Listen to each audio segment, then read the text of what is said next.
This is the Detroit Sports Podcast Network.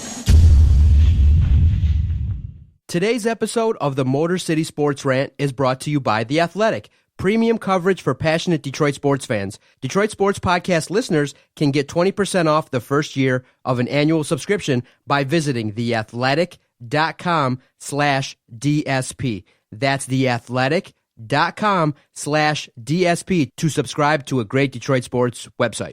Detroit is the greatest! Straight up light you on fire for a coney dog right now.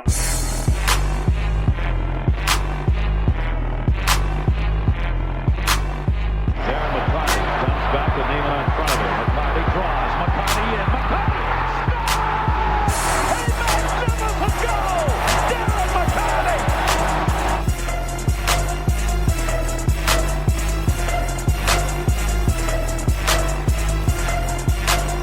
Stafford takes, throws, end zone, Calvin, touchdown, Detroit Lions! What's up, everybody? Welcome to another episode of the Motor City Sports Rant on the Detroit Sports Podcast Network. I am back. Tell everybody who you are. I Where you am. been? I know you may have forgotten me, since over the past 100 episodes or so. But yeah, it's me, Jason Jarvie. Follow me on Twitter at Jarvie the King. Back from my, I wouldn't call it a hiatus, but I had stuff to do. I had ish to do. Producer extraordinaire over there at 105.1 The Bounce. Good stuff, sir. It's good to see you back, at least coming down here and slumming it with the DOC. It's all good, brother. I didn't have a plan to be this far off. Like the first week I was off, the kid was sick, and I actually called in for that one. And then the next week, it was his birthday. It was his first birthday, so couldn't miss that. And then the week after that, I was like, okay, I'm coming in. It's all good. And then 12 o'clock rolls around, and I'm still at work, and I'm editing this video. And I have to say, trying to blur out a bunch of different corporate logos for video takes time. And it just kept getting pushed back, and I kept going, okay, I'm going to be like 2 o'clock. And then you're just like, that's okay, man. Just come in next week. So I'm here. And would you not admit to the masses that I'm pretty fairly easy to get along with? You're just like, hey, I can't come. And I'm like, okay, no problem. See you next time. See, I'm the easiest guy out there. So basically people will say, for the most my part, bark is bigger. You might give me a little crap for passive aggressively, right? But nothing. You're pretty passive aggressive. Yes. You were actually very cool with last week, which I was fine with. Exactly. I honestly thought you were going to give me crap when for my kid's birthday too. Oh, come on, Jason. Are you kidding me?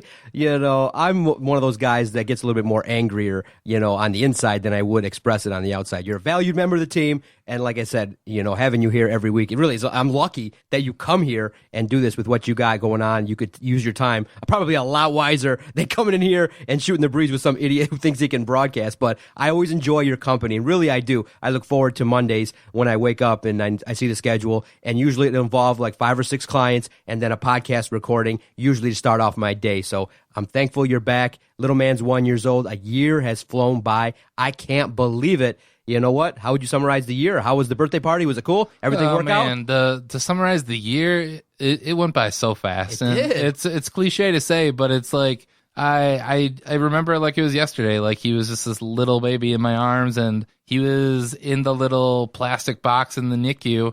And now he's on the verge of walking. He's Scooching all around. I know, he's all over the house. We've started baby proofing the house, putting the little fasteners on all the cabinets so he can't get into them. And it makes me excited. And I don't want to fast forward through his life, but there's so many things I look forward to witnessing with him. Having him walk being probably the next thing.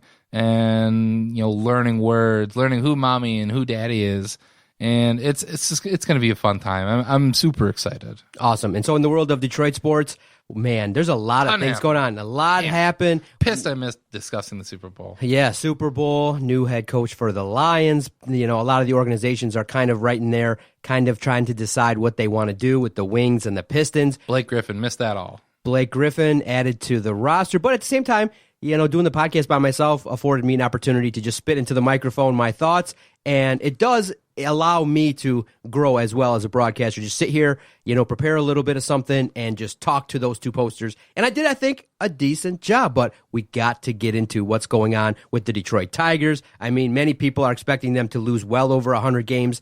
I do want to get your sense of this notion of tanking because Tony Clark, administrator at Major League Baseball, has come out and said, look, there's 12 to 15 teams right now knowingly going out there with the intention of losing and tanking, and that's bad for the game. And I see on our Twitter page a little bit of debate back and forth going, people saying, look, you can't open that door for organizations to start tanking because they'll go right through it and it'll give the team an excuse to lose, and you should always have high standards for your team. And we'll talk about that. We'll talk a little bit about Michigan State. I mean, my goodness, just in a month's time, from the time we started kind of peeking into what's going on with Larry Nassar, ESPN versus Michigan State, the Hoops organization, what's going on with Tom Izzo, a lot has happened, and we'll dive into that in the second half of the podcast. But I'm excited because I know you're a Marvel guy. I know you're a guy that gets excited for these movies.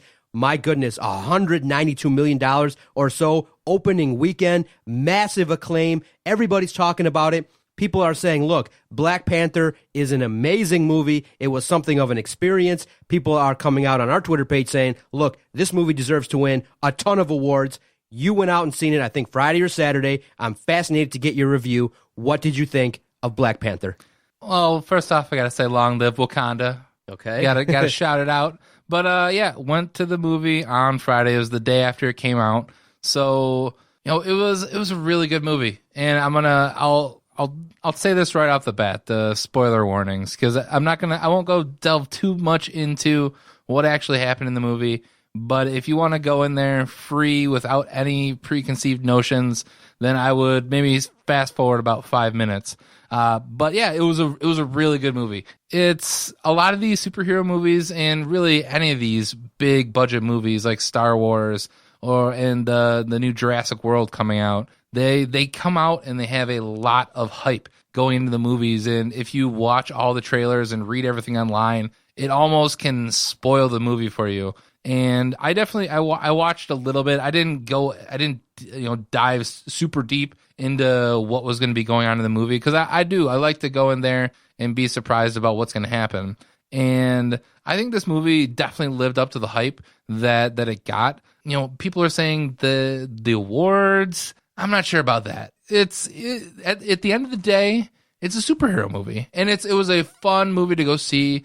And I already want to go see it again, because there's always those little things that you miss here and there, and it's just a fun ride to go see. It's 2.5 hours that you don't have to worry about. You just get to have fun. Would you agree with the notion that some people are saying that sometimes Marvel kind of fails to deliver on their movies, but this one hit a home run and more people are into the other brand? The DC? Yeah, more people are into DC than Marvel? No, Marvel's the best? Marvel they know how to do superhero movies. In DC, they've continuously dropped the ball. Oh, so you're of the opinion it's Marvel 1, DC 2, and this is just another good movie. DC isn't. I mean, it's a distant 2. Okay. I mean, they started with the Man of Steel, and they're not really sure what they're doing with Batman now. And I didn't actually even go see Justice League, so because I heard so many bad things about it. I do think Wonder Woman was a good movie there. And if you want to give them anything over Marvel, is that they did a very, very good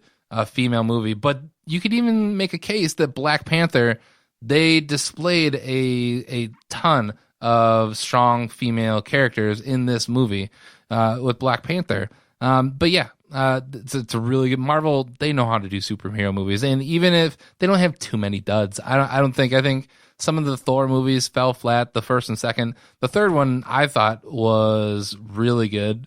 And I think it was somewhere after the second Avengers movie that they really kind of just figured out how to do these types of movies and how to keep it fresh. All right, hit me with the storyline of Black Panther. What's this all about? It's the Black Panther follows the king of the fictional country of Wakanda.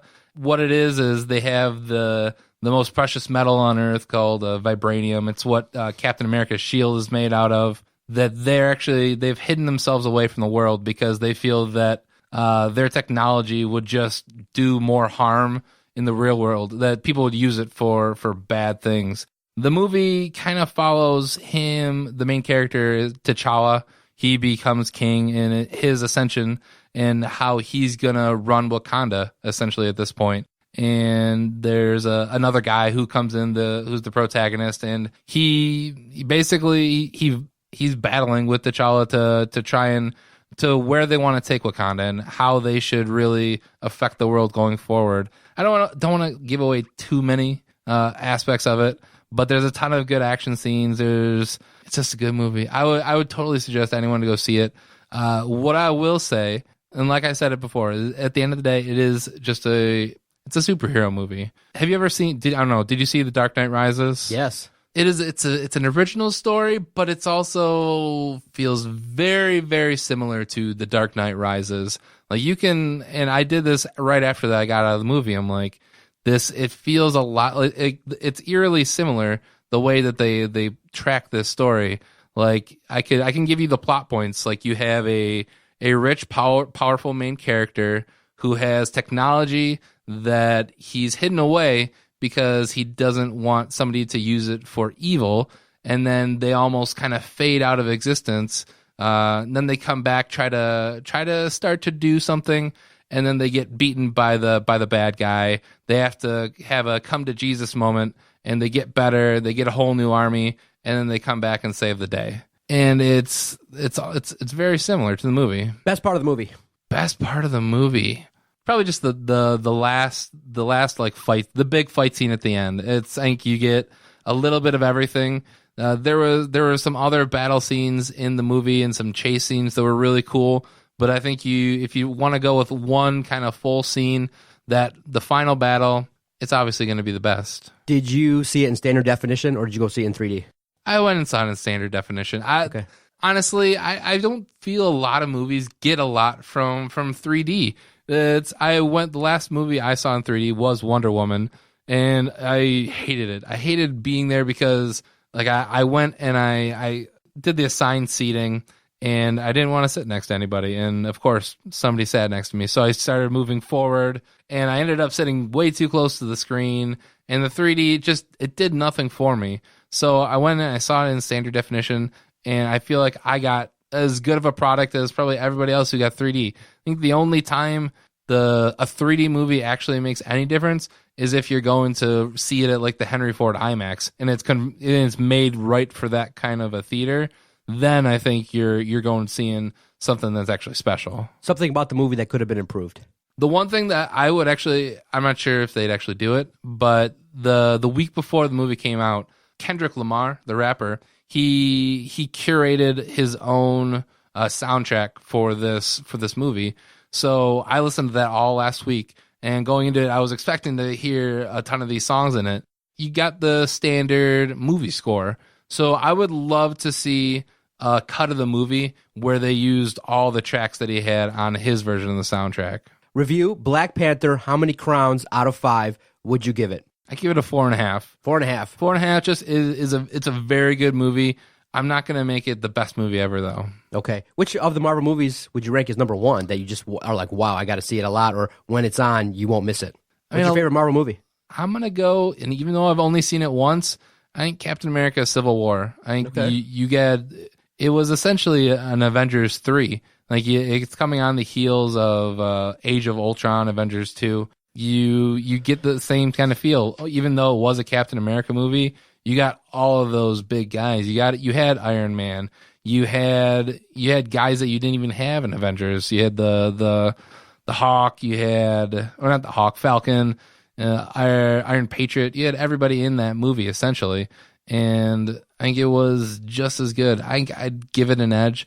I think you were going to get to a point though where the whatever the next Marvel movie coming out is going to be the next best movie. They're really good, huh? So anything you're looking forward to? Anything I should be hearing about? What's the next big one? I think Avengers 3. It's Infinity War coming out in the spring. And outside of the Marvel, obviously Solo is going to be coming out in the spring, which I'm a little pumped for. I was a little worried because back when they actually kicked out the directors, who they were the guys who did the 21 Jump Street movies and the Lego movie. And there was rumors that they actually made Han Solo out to be kind of like a Ace Ventura type character who, I mean, it would have been interesting to see, but it might not have been a good movie. And then they brought in the all-star and Ron Howard to finish off the movie. So I'm excited to see that. Always enjoy your reviews. 4.5 Crowns, Black Panther. Jason Jarvie says it's worth not only seeing it once, but seeing it twice. That's how good it is, and he'll enjoy it. And good for you. I'm glad that you're into the movies. Something different for us to talk about and chomp on outside of the world of sports. Because what was the last movie you went and saw? Ooh, I just went and saw something. It slips my mind. I'm trying to think right now off the top of my head. I know I want to see Molly's Game. It's the story of this woman. It's an amazing story. I'm going to probably see it this week. It's the story of a woman who ran an underground poker game, and it got to the point where she made like $50 million. The minimum buy-in for this game was $250,000, and actors and high-ranking members of the Russian mafia would show up, and there were people that would gamble illegally because you're not supposed to make money as your own casino. And this woman was a really talented individual, and she recalls the story of basically the FBI breaking down her house and things like that. But, the last movie I did see with my wife was The Post. I really liked it with Meryl Streep and Tom Hanks. It was really good, well acted, and things like that. We joined up for the Imagine Tuesday Club type thing where every Tuesday they give you free popcorn.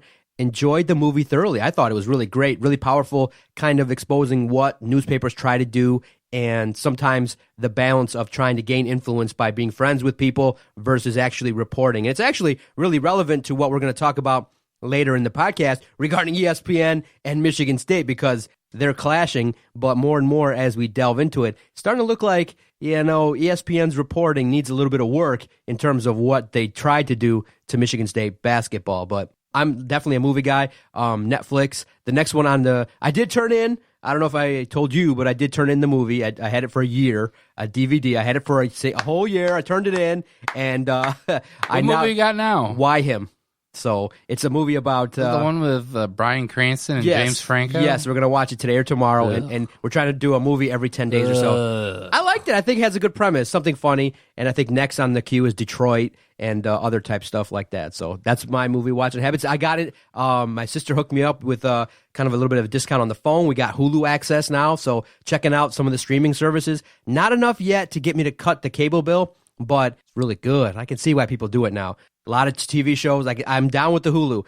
But for me, through some form or another, I have Amazon Prime, Netflix, Hulu. I have all the streaming services. I got Roku here at the office. So, the problem is the Hulu I'm not paying for. Netflix and Amazon Prime I do pay for, but I split the cost with my sister. So in terms of the value I'm getting, I'm pretty much locked down on the entertainment side. And what I did on the snow day, it was awesome. I watched all 4 Dave Chappelle specials, and literally I was crying. It was so funny. Dave Chappelle went there in terms of race, in terms of being an older dude, doing comedy, it was so funny. I'm like, dude, he probably got underpaid. He got paid a lot of money to do them. I loved him. I loved every aspect of his specials. And the other night I watched the Chris Rock special. It was okay, but I would say in terms of the recent specials, comedy-wise, Dave Chappelle blows Chris Rock out of the way. Oh, my God. And I know this conversation is morphing, but you talk about, cutting the cable and getting all those things. I know I was listening that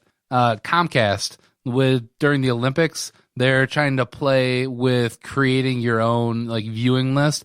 So if you don't want to watch ice dancing and cross-country skiing and you only want to watch curling and bobsledding, then that you can pick that and you can make your own channel to do that. And that's almost a precursor to seeing if people want to pick what they want to see on their cable. And I think that it has to be better. It has to be better. I think that's where we're going a la carte. Just give me the channels I want. I'll pay $3 a channel and let me roll with it, or $3 to $5 per channel I get. I only need 20 channels, $100, whatever it is, or 15 channels, 10 channels, and go with the streaming services. That's why competition is really great, because when you have a Hulu and you have a Netflix and you have an Amazon and now you have YouTube, competition breeds better quality. And that's why the quality of television shows is off the chart. I mean, you see these television shows that are airing, now you have an outlet to put it in if you don't want to get it on network TV. It's similar to podcasting in that, so many more broadcasters are out there doing it on their own, not trying to do it through big cable channels or big networks on the radio. Just do it on your own, and it improves the quality because more people are like, look, I don't need to put my stuff on Channel 4 or NBC. If nobody wants it, I'll put it on my own channel, and I'll have my own control, and a lot of good stuff. Yep. It's a great age of content, man. It's. I wish I had more time to actually view it. It's just I only got a couple hours, like 11 p.m. to 12:30, and that's about it a day. Absolutely, yeah. From about 8 a.m. until 6:45, my viewing is consumed by Sesame Street. Yeah, exactly. Sesame Street and Mickey Mouse Clubhouse. Exactly. All day long. Now for me, it's Vampirina and all these other shows I can't even Hey, think you have girls. I imagine it's not going to get any better for you on the viewing. Gotcha. Man. Okay, Jason, I want to talk to you a little bit about, before the commercial break, what's going on with the Detroit Tigers. And it's really fascinating because I was telling Vito, as we do a weekly Detroit Tigers podcast, what are we going to talk about? What is going to be the main storylines as this Tigers season evolves? Because nobody believes this team is going to be successful. And so I told Vito, I said, look, it's going to be a little bit challenging in that we got to look at new opportunities. We got to look at prospects, and we got to look at smaller goals, basically outside of winning on the field. But I kind of am going into it thinking, well, finally, the Tigers are doing what they needed to do 3 years ago. If you want to say they delayed closing the door, yes, you could agree. Yes, you could co-sign that, saying that the Tigers basically should have done this 2 years ago, and by now they could be ahead in the game. But in essence, Jason, what we know now is the Tigers are tanking, and they're not going to put the best product out on the field. And people have sensed that they're not really trying their absolute best this year, because of the fact an outfielder came free. He was waived. I believe his name is Corey Dickerson, and dude's commanding like around $6 million. And a lot of Tigers fans are like, go get this guy. This can be a bargain. This can be somebody that you can flip later on. And the Tigers have expressed no interest in him. And so as Vito, he's like, yeah, of course. They're not going out there. They're not trying to spend money this year. And so Tony Clark earlier on Monday kind of addressed it as well and said, look, spring training is supposed to be about hope. And we're sensing across Major League Baseball, hope is way down. We're thinking that we know 12 to 15 teams in this league are tanking and in essence are going towards the race to the bottom. And he's not happy. He said that's not acceptable. That's kind of goes against what we want to do as a league, as an organization. We don't want that. But I'm totally for it. If the notion is you're going to tank in 18, 19, 20, get top 5 picks, and use your mind to go out there and get the best talent, not like the Pistons who go out there and squander talent and go out and pick the wrong guys. If Al Avila can pick the right guys and you get the right mix, in 3 to 4 years, then you can start spending more money if it's available. But if the boss says, look, we're not spending, we're tanking, I'm fully for it because of the fact that's how you build for a championship. The mistake they made is they should have did this 3 years ago, but they didn't want to sell it to the fans like, look, we're tanking. They had to sell tickets. But in essence, the Tigers fans are going to punish the Tigers this year for basically tanking by not going out to the ballpark. It's going to be a bad season, but I'm all for it. You have to do it in this day and age. And I'm thankful a lot of our fans that follow us on Twitter are supportive. 65% on the poll that I asked earlier on Monday, do you think tanking is ruining sports? 65% said no. Go out there, tank, get the talent. And unfortunately, that's what you have to do. But the other side, and I'll get your sense of it real quickly here, the other side says no. Billionaire owners should not have any window out there to pay less. They should not have any opportunity to go out there and have losing seasons, because then you might open Pandora's box and have a situation where your organization just does it year in, year out, and you become irrelevant. And so a lot of people are starting to oppose that notion of tanking, saying, look, it's ruining sports. Don't give your owner any chance. Why are you advocating for Chris Ilitch to tank this year when he's worth $1 billion? Go out there and spend and keep it going. Spend money. Don't be cheap. And so a lot of people are opposing that view of tanking and saying, no, there's no guarantee that tanking works. There's no guarantee that this whole process talk is effective on any realm, and people are against it and angry. So where do you stand on this, and how are you viewing the Tigers? Is it the right move for the Tigers to try and tank and maybe not actively just throw away games? Yes, you should probably. That's what they're doing, though. But that's what it looks like they're doing right now. But here's what I'm going to say. Do I have faith that this team can actually complete this scheme of tanking and keeping their hand out of their checkbook and trying to go out and pick up players towards trade deadline, I don't have any faith yet. This is still Al Avila. I'm not sure. I have to see what they're going to do, what moves they make throughout the season. I know you want to hear a bold statement that they are tanking right now. But honestly, I look at what the Marlins did when Derek Jeter came in. He sold off everybody on that roster, anything of value, and he got as much as he could. That is a team that is tanking. When you look at what this team still has Miguel Cabrera. It still has Michael Fulmer. We still have assets on our team. If we truly wanted to tank, we would have moved everyone out. We would be fielding essentially a quadruple A baseball team in this league, and we would have no doubt that we're going to have the number one pick at the draft time.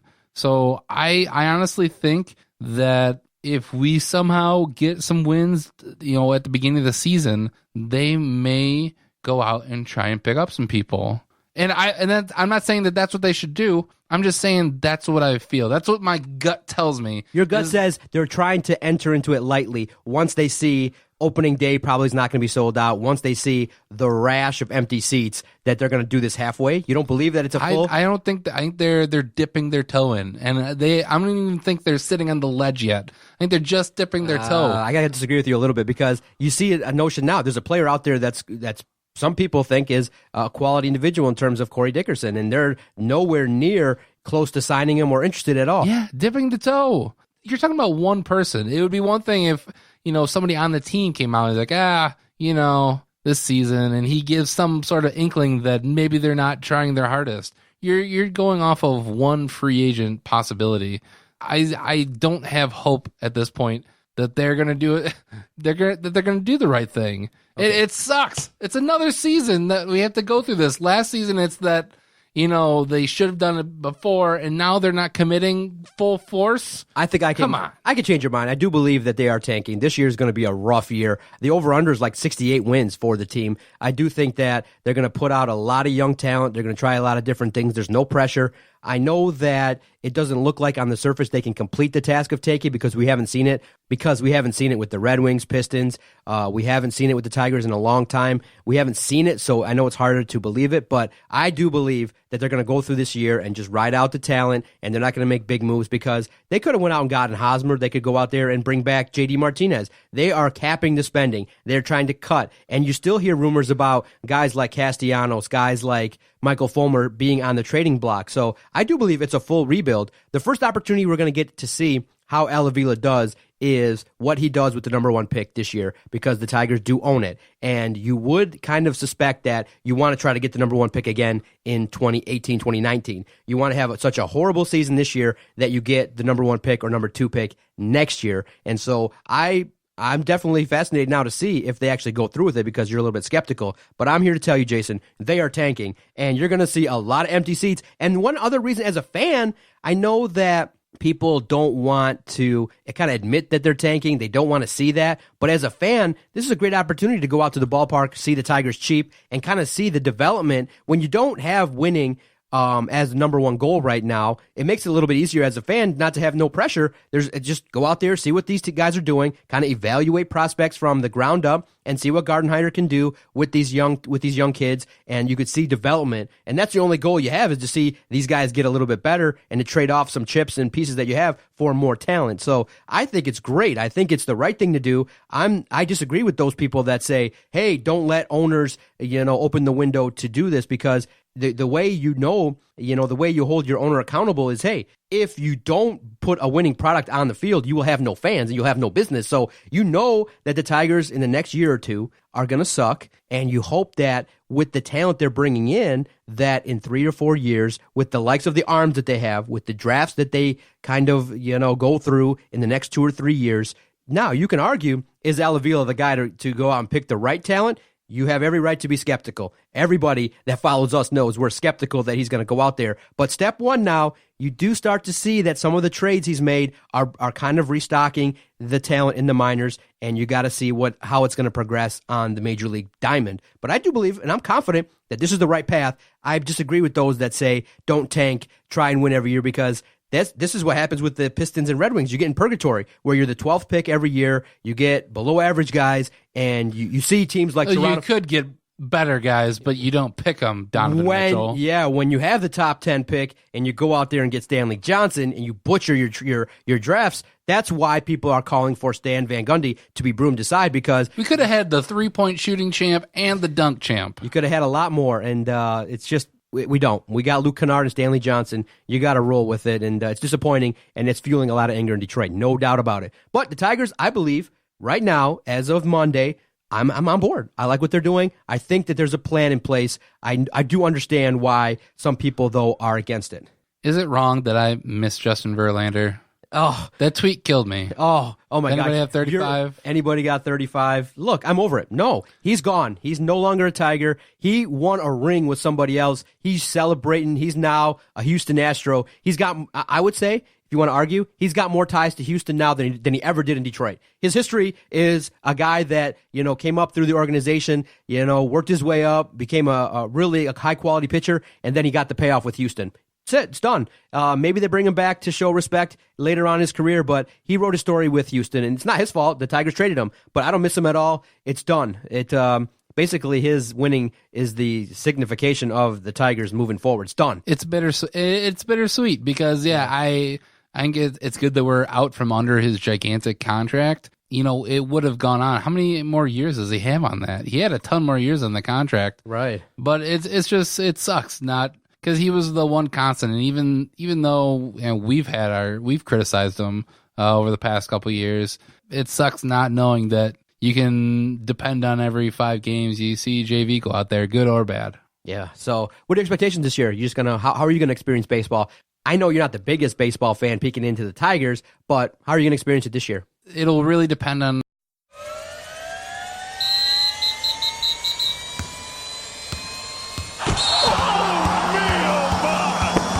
This is the Detroit Sports Podcast Network. Today's episode of the Motor City Sports Rant is brought to you by The Athletic. Premium coverage for passionate Detroit sports fans. Detroit Sports Podcast listeners can get 20% off the first year of an annual subscription by visiting theathletic.com/DSP. That's theathletic.com/DSP to subscribe to a great Detroit sports website. Detroit is the greatest! Straight up light you on fire for a Coney dog right now.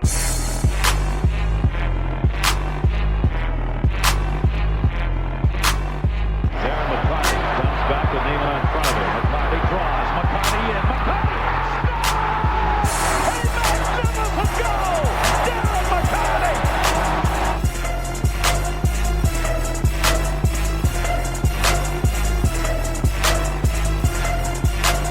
Stafford takes, throws, end zone, Calvin, touchdown, Detroit Lions!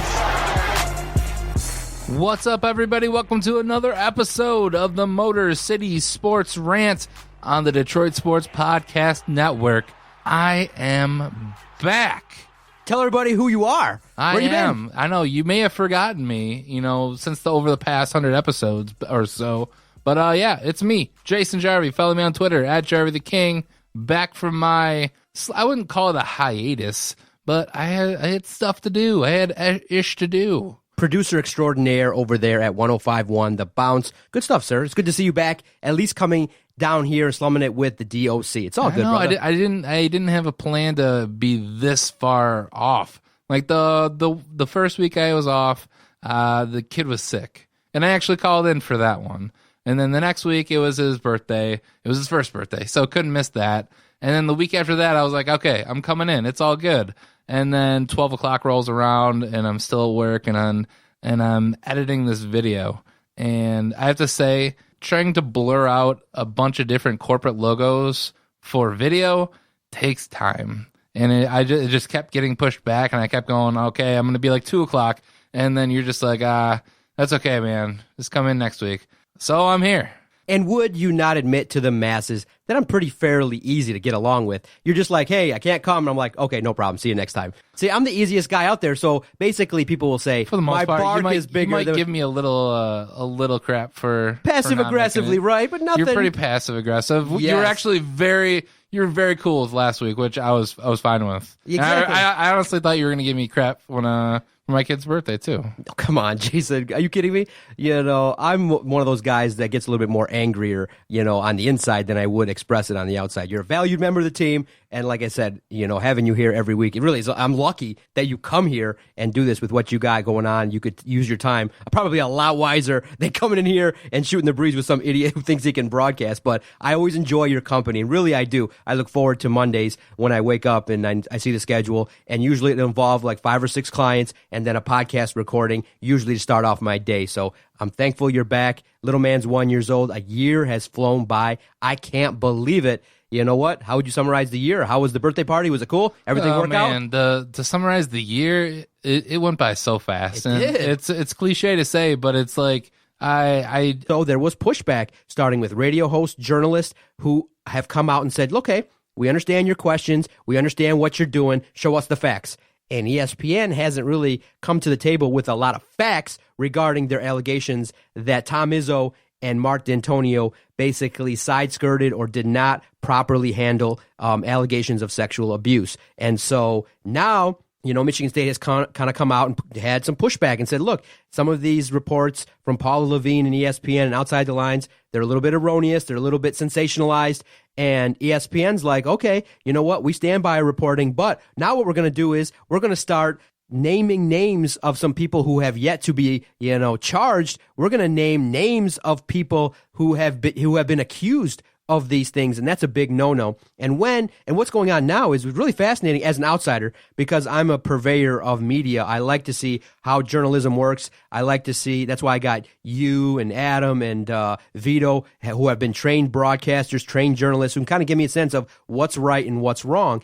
What I'm seeing now is journalists are attacking ESPN, saying, hey, hold on. What you guys are doing is not of the highest journalistic integrity, and what you're doing now is wrong, and what you're doing is trying to sway an opinion and not present the facts. And so the journalists in town have done a good job of relaying information to me as an outsider, trying to understand what's going on. And at least when 5, 6 individuals say that, look, what ESPN did was crossing the line, for me, though, in looking at ESPN, there have been forces that have been kind of calling out ESPN now, not just over this kind of stuff. There have been forces that have been calling out ESPN and the way they do business from like 2-3 years ago. So I've been abreast of it. So it's not surprising that ESPN might come to the table with an agenda. It's not surprising that they're kind of attacking a certain entity and trying to further an agenda. And so I think that's why when people say, quote unquote, fake news and they have mistrust of the media, it's because of stuff like this. ESPN, in terms of how they're trying to portray this, is not presenting the facts. They have an agenda, and they're trying to weave their storylines into that agenda. And so the media in town have started to call out ESPN, and they're saying, look, bring us the facts.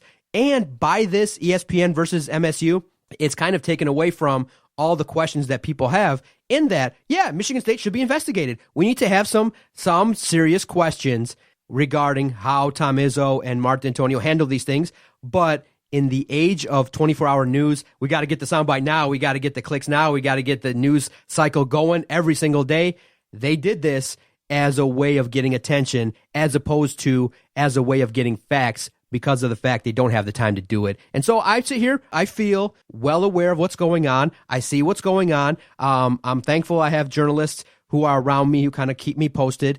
And it kind of started off for me when, Michigan State had the football issue. We kind of had some clue as to who the names were. And I can be honest, I told Vito, hey, are we going to start tweeting these names out? Let's put the names out. He's like, whoa, no, you don't do that. I said, why? Someone's going to do it. He's like, John, nobody that has any ethics is going to do that. And I'm like, really? Why? Because of the fact that nothing could happen. You don't want to ruin someone's reputation. And so Vito was the editorial control of this podcast, and we didn't release it. We knew who they were, but we didn't release it. Vito knew, I knew, we discussed it. We tweeted back and forth with other people, and he told me, look, we don't do that. And he's like, I know you want to get your name out there, but we won't do that. And that's kind of funny. A podcast was able to do that. ESPN wasn't. I don't know. From what I think ESPN, they're in a spiral and they're going down. From over the past 2 years. I mean, this is what you get when you cut so many of your talent and people who put out content in your company. And I mean, Paula Levine, I'm not sure. I don't have her what she's done, and I'm sure she's a fine journalist. But in this instance, this could beat her career, and this could really have long-lasting effects for ESPN. I mean, the way I see it, ESPN's trying to save face at this point. They've been the number one place to go for sports news, and now FS1 is cutting into everything. And really, it's in today's day and age, you can go to just Twitter and you can get more information there. I know whenever there's an injury in sports, I will go to Twitter first and I'll just look up whoever it is, because I'm more than likely going to find a better idea of what's happening than just going to like the ESPN mobile app. So they're trying to stay ahead. They're trying to get the next big story.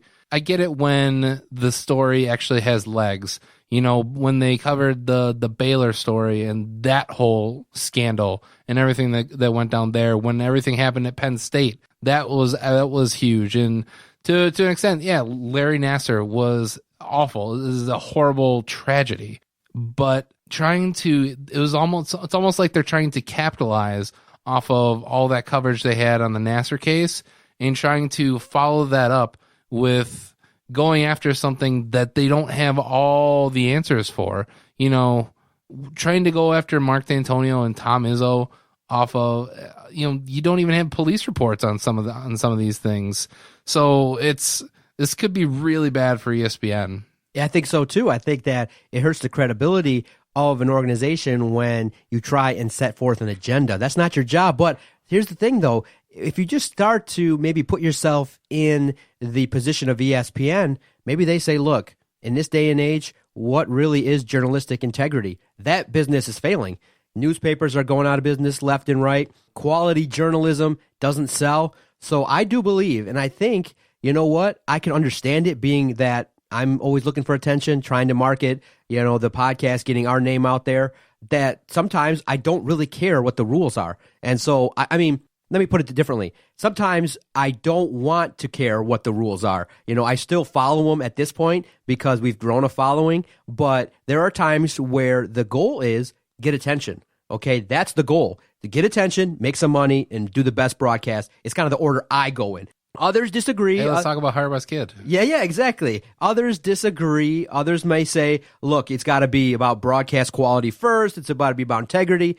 Listen, integrity can be judged. It's subjective. So that's where I'm thinking is that ESPN, they know, look, our ratings are down. We are kind of being labeled as a liberal network. We are kind of just taking a stance that, look, we don't care about really journalistic integrity. We care about attention. We care about clicks. We care about asking our questions in our way. And when you're ESPN and you basically have an entity behind you like Disney, you can do those kind of things. Yeah, but when you're going to ruin the credibility of people who they don't even have, they don't have any. They don't care about the kid. They care about the numbers, and they care about the fact that, you know what, outside of Michigan State, you know what, the larger audience may be soaking this up. The larger audience may be, yeah, Michigan State, they're horrible. They don't care what Michigan fans and Michigan State fans think about their coverage. They care more about what does that fan in Florida think. And if we can kind of, you know what, if they have the agenda, look, we're just going to appeal to our left and we're going to go with that support, then people who support this might say, hey, Michigan State is doing some things maybe that need to be questioned. So I do believe they're sacrificing Michigan and Michigan State for the greater good of getting attention. That's what they're doing. I mean, they're only trying to get attention. I mean, it's essentially how Donald Trump got elected president. He just throws out something that maybe not be true, but and I do believe they do understand that not a lot of people are like us kind of questioning it that way. Most people are just like, oh my God, Michigan State, they're terrible over there. Most people have already found Izzo and D'Antonio guilty and moved on.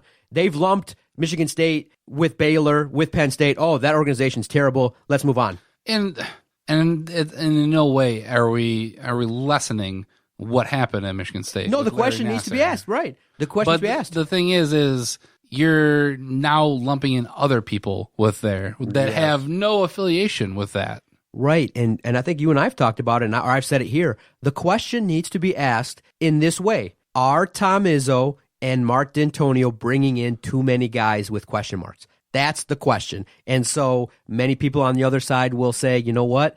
In this country, it's very hard to run exactly a clean program. You have to take risks on these guys to be in the winning business. That's the debate that's fair that people should have. Would you be willing to take a guy with question marks if you can help your program win? And now, a little bit, there's pushback that there is a segment of the population that aren't like me that say, look, I'm about wins. Now, people who are not all about sports are like, you guys have way overemphasized sports. You way overemphasize wins. You're willing to bring on these guys that are a detriment to society that might be doing bad things. Stop it. And that's the real debate we should be having. But no, we're having debates about facts and reporting and things like that. But I know the question. I mean, I'm a smart guy. I know what should be asked. The question that should be asked is society pushing back against big-time athletics for these guys and their attitudes and their egos and the way they act in public? And there's pushback. It should be asked because when you see the numbers, while 16 over 10 years doesn't seem like a lot, it's a lot. But this isn't an argument for Michigan State. This is an argument for the entire NCAA. But that's what ESPN is kind of pushing as being the champion of, is like, what is going on with sports and big time athletes? I mean, if you want to make that argument, make it the entire NCAA. Say yes. That if you want to say that there needs to be a standard that, you can't accept guys who have some sort of criminal background or that they have to go through some sort of program, that's the conversation you have. The conversation isn't, hey, Michigan State is bringing in too many bad people. Right. Because I guarantee you nearly every single college program has at one point or another brought in some questionable kid. Yeah, every program does. I mean, you look at going even into like Ivy League schools. I mean, there's at least been one questionable kid that they've brought in that they've given a chance. And honestly, we are and this is another topic, but we're in America. We give second chances. We give third, we give tons of chances. Well, you see what happens when you give this many chances. You might have maybe an institution like Michigan State that has some question marks where like a walk-on is basically being alleged to have done something. But I do agree with those that say, look, wait for charges. Mark D'Antonio even dismissed the guys that had the issue last year ahead of due process, which some people might find to be a little bit challenging because from what I'm hearing now, in court, none of these cases against Donnie Corley and others, there probably aren't going to be convictions. So if you are going to start suspending people based on allegations, it's a slippery slope in that department. And my feeling is that you should wait till due processes. You could suspend somebody, but until the court rules what's going on, innocent until proven guilty is the standard. And I do believe everybody should get that. But I don't know. Right now in this society, it's guilty, guilty, guilty, prove your innocence.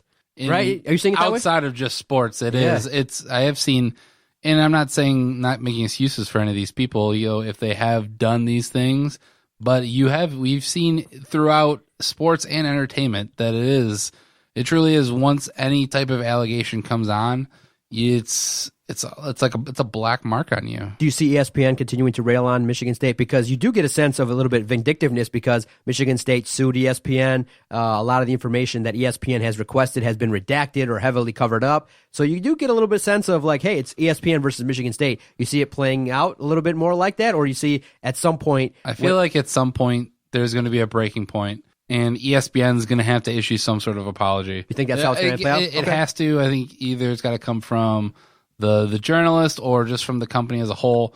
Unless we've all been, had the hood drawn over our faces and this is all comes out and there is an issue, then yeah, I'll be the first one to condemn Michigan State. But we haven't seen it yet. Okay, last 5 minutes before we get out of here.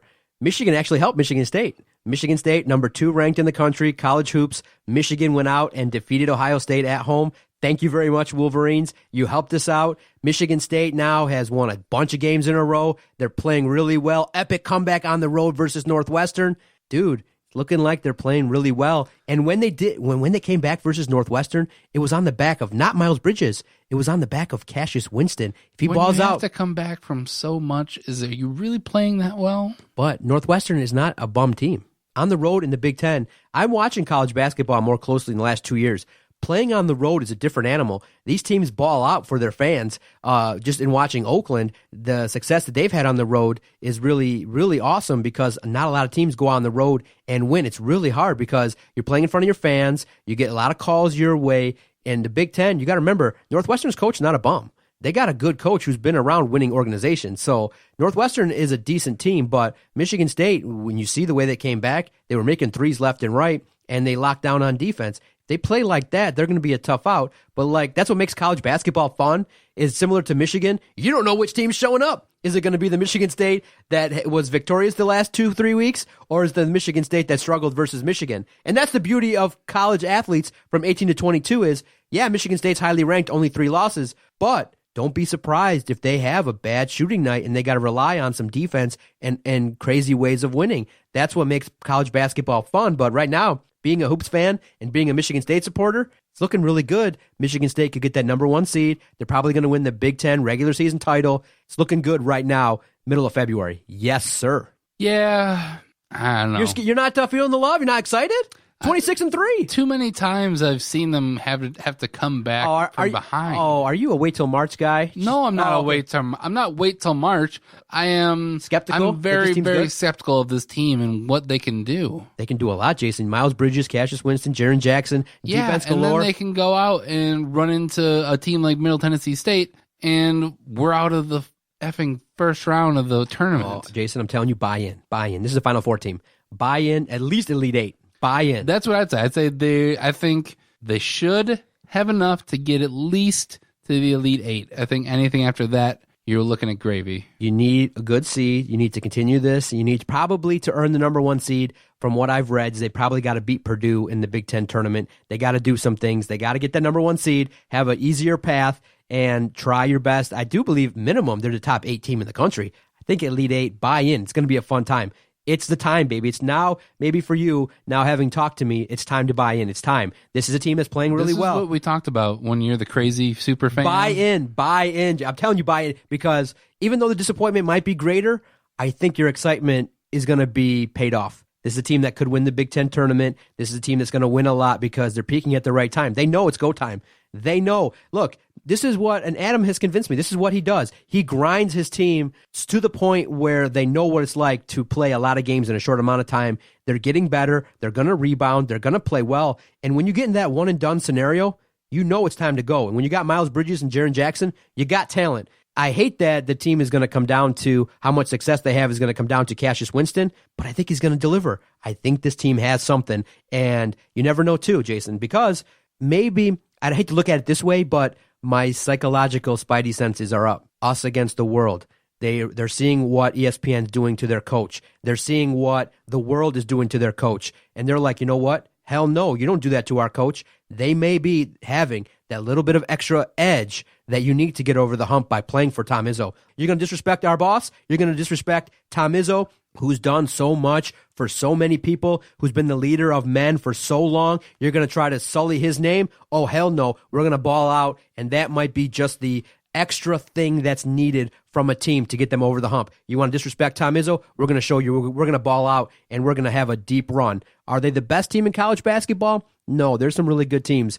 Villanova, Virginia, Michigan State, even Michigan, when they play hot and play defense, can do some things. But is Tom Izzo and Michigan State, are they in the conversation? Hell yeah, they might have that psychological edge that they need to get over the hump. Buy in. I'm telling you, buy in. It's a fun time to watch. That game woke my ass up. I was excited. I'll buy in. Let me see what they're going to do in the Big Ten tournament. Okay, buy in. Okay, I'm going to get you to buy in. I'll be the excited fan, and I do think something special is happening. I think, you know what, this might be what the university needs to kind of get over this, because like they say, I don't know though, in this sense, does winning cure all in terms of the eyes looking at Michigan State? No, not at all. No? I will see. Though the eyes maybe of Tom Izzo and Mark D'Antonio. Okay. The eyes that are all on Michigan State, that's going to live forever. Okay, real quick, let's do some quick hitters because there's so many things in the world of sports. I got to get your sense.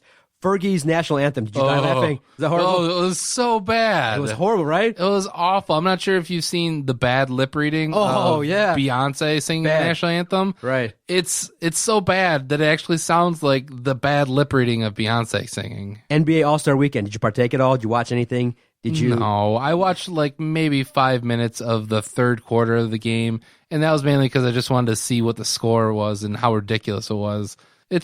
I don't know. The All-Star game does nothing for me now. Yeah. I did see a big dunk by Andre Drummond, which is nice, but I'd like to see him do that in the games. Did you watch any of the All-Star game in and of itself? NBA? Yeah, the third quarter. Just the third quarter? A little bit of the third quarter. That's it?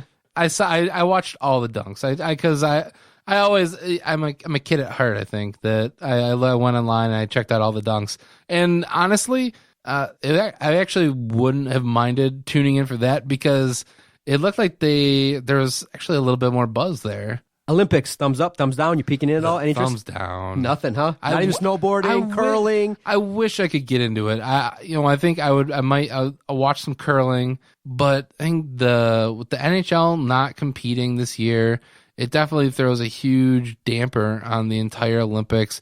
U.S. hasn't really been up to par, so the snowboarding's fun, but. And finally, Laura Ingraham versus LeBron James. Shut up and dribble, or should we take stock in what athletes, celebrities have to say on politics? I'm not going to take stock into what LeBron James says, but he has every right to say what he says, and he's on the biggest platform. He's the biggest player in the NBA, and he ain't shutting up. They're gonna ask him the questions exactly. And as long as he isn't making outlandish, ridiculous remarks, who's he hurting? Exactly. Everybody has a right in free speech to say what they got to say. Laura Ingraham got some attention for saying what she said, and it's a back and forth, and it's kind of representative of what we got going on in society, is that people take stances. We can't really have logical debates anymore, but I'm of the opinion, what's easier for me is I only talk politics with my friends. I don't talk politics on Twitter. Do you believe that athletes should talk politics via their social media platform? Should they do it? I let them do whatever they want. As long as they aren't using it for divisive things, I think you're free to do whatever you want to do, man. Now, for me personally, my stance is really kind of easy in that LeBron has enough fans and enough money to do it, okay? But the mindset for me would be I want all the fans. I don't want half of my fans not liking me because of what I say. It really does, because if you say to yourself as a business, if LeBron's worth $1 billion, he could be worth $4 billion if he wasn't political. And that's my stance, is that I don't talk politics via our Twitter page all that much, in that I want all the fans to like me. I want as many fans as possible. And when you start talking politics in this day and age, right or wrong, you have to know the playing field. Once you take a stance, people kind of know where you're at. But you lose half your audience. You're not talking politics on the Detroit Sports Podcast Twitter, because you don't come to us for politics. You come to us for sports. Exactly. But sometimes politics and sports, they weave into each other. And so people do ask me. And so I do from time to time say that I'm sorry, I reserve talking politics with my friends and family. Well, that's it, because I don't know how you're going to take it. I don't know what you're going to do. And here's the thing. I want all the fans. I don't want to cut off anybody. And that's why if I look at my block list, I've only blocked maybe 5 people total outside of spam accounts. So I want as many fans as possible. And when you talk politics, I think you start losing fans that don't agree with you. So that's my stance on it. But LeBron James, he's so powerful right now. He doesn't care. He could lose a whole segment of fans, and he still believes in what he does, and that's what they do. So I respect him for doing it, no doubt about it. But I would say he could be a billionaire multiple times over if he did not talk politics. But when you got $1 billion and you're arguing between 1 and 4, he doesn't really care. Anything else off the top of your brain? No, that's it. Let's get out. I enjoyed the conversation. We moved it along. I love podcasting with you. Very good. I'm glad you came in and let me talk for 48 of the hour. Thank you so much. Yeah, no problem, man. Good stuff, sir. You go hard. Yes, it was fun. But until next week, he is John. I am Jason. Peace out.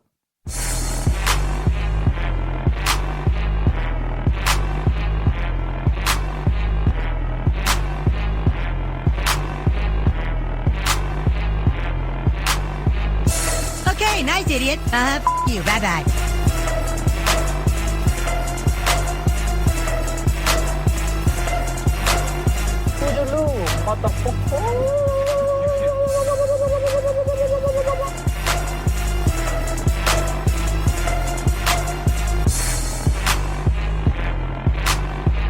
Good day, sir.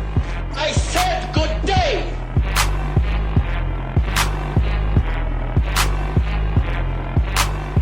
All right. Take care now. Bye-bye then. Loser.